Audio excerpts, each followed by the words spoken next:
Assalamualaikum warahmatullahi wabarakatuh. Halo teman-teman, perkenalkan nama saya Nur Samsia. Saya berusia 16 tahun, kelas 11, pelajar di SMK Negeri Compreng.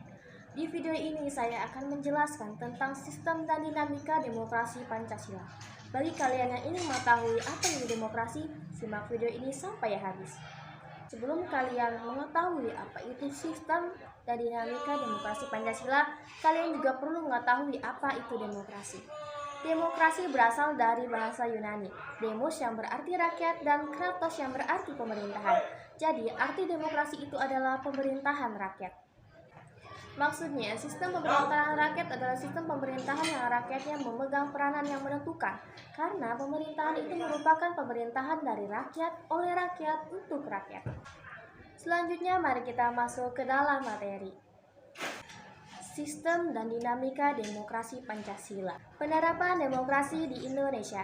Menurut Ahmad Sanusi dalam tulisannya yang berjudul Memberdayakan Masyarakat dalam Pelaksanaan 10 Pilar Demokrasi, mengutarakan 10 pilar demokrasi konstitusional Indonesia menurut Pancasila dan Undang-Undang Dasar Negara Republik Indonesia tahun 1945, yaitu 1.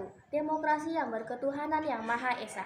Artinya, seluk-beluk sistem serta perilaku dan penyelenggaraan kenegaraan Republik Indonesia harus taat asas, konsisten atau sesuai dengan nilai-nilai dan kaidah-kaidah dasar ketuhanan yang Maha Esa. Mengatur dan menyelenggarakan demokrasi menurut Undang-Undang Dasar Negara Republik Indonesia tahun 1945 itu bukan dengan kekuatan naluri, bukan otot atau kekuatan massa semata-mata. Pelaksanaan demokrasi itu justru lebih menuntut kecerdasan rohaniah, kecerdasan akliyah, kecerdasan nasional, dan kecerdasan emosional. Yang ketiga, demokrasi yang berkedaulatan rakyat. Artinya, kekuasaan tertinggi ada di tangan rakyat. Secara prinsip, rakyatlah yang memegang kedaulatan itu. Dalam batas-batas tertentu, kedaulatan rakyat itu dipercayakan kepada wakil-wakil rakyat, MPR, DPR, dan DPRD. Keempat, demokrasi dengan rule of law. Hal ini mempunyai 4 makna penting. Pertama, kekuasaan negara Republik Indonesia itu harus mengandung, melindungi, serta mengembangkan kebenaran hukum, bukan demokrasi ugal-ugalan, demokrasi dagelan, atau demokrasi manipulatif. Kedua, kekuasaan negara itu memberikan keadilan hukum, bukan demokrasi yang terbatas pada keadilan formal dan pura-pura. Ketiga, kekuasaan negara itu menjamin kepastian hukum, bukan demokrasi yang membiarkan kesemrawutan atau anarki. Keempat, kekuasaan negara itu mengembangkan manfaat atau kepentingan hukum, seperti kedamaian dan pembangunan, bukan demokrasi yang justru mempopulerkan fitnah dan hujatan atau menciptakan perpecahan, permusuhan, dan kerusuhan. Tadi baru saja kita membahas tentang demokrasi dengan rule of law. Lanjut ke yang 5, demokrasi dengan pemisahan kekuasaan negara. Artinya, demokrasi menurut Undang-Undang Dasar Negara Republik Indonesia tahun 1945 bukan saja mengakui kekuasaan negara Republik Indonesia yang tak terbatas secara hukum, melainkan juga demokrasi itu dikuatkan dengan pemisahan kekuasaan negara dan diserahkan kepada badan-badan negara yang bertanggung jawab. 6. Demokrasi dengan hak asasi manusia. Artinya, demokrasi menurut Undang-Undang Dasar Negara Republik Indonesia tahun 1945 mengakui hak asasi manusia yang tujuannya bukan saja menghormati hak-hak asas tersebut, melainkan terlebih-lebih untuk meningkatkan martabat dan derajat manusia seutuhnya. 7. Demokrasi dengan pengadilan yang merdeka.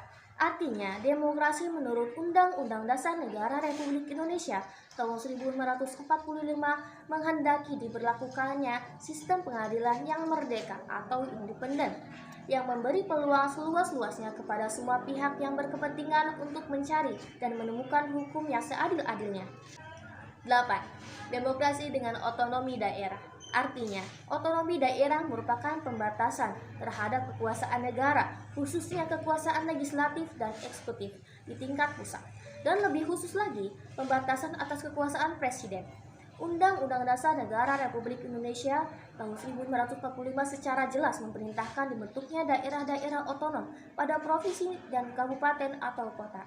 Daerah-daerah otonom itu dibangun dan disiapkan untuk mampu mengatur dan menyelenggarakan urusan-urusan pemerintah sebagai urusan rumah tangganya sendiri yang diserahkan oleh pemerintah pusat kepadanya. 9. Demokrasi dengan kemakmuran. Artinya, demokrasi itu bukan hanya soal kebebasan dan hak, bukan hanya soal kewajiban dan tanggung jawab, bukan pula hanya soal mengorganisir kedaulatan rakyat atau pembagian kekuasaan kenegaraan. Demokrasi itu bukan pula hanya soal otonomi daerah dan keadilan hukum. Sebab, bersamaan dengan itu semua, demokrasi menurut Undang-Undang Dasar Negara Republik Indonesia tahun 1945 itu ternyata ditujukan untuk membangun negara kemakmuran oleh dan untuk sebesar-besarnya rakyat Indonesia. 10. Demokrasi yang berkeadilan sosial. Artinya, demokrasi menurut Undang-Undang Dasar Negara Republik Indonesia tahun 1945 menggariskan keadilan sosial di antara berbagai kelompok, golongan, dan lapisan masyarakat. Sekian penjelasan dari saya, jangan lupa subscribe, like, and comment. Terima kasih. Wassalamualaikum warahmatullahi wabarakatuh.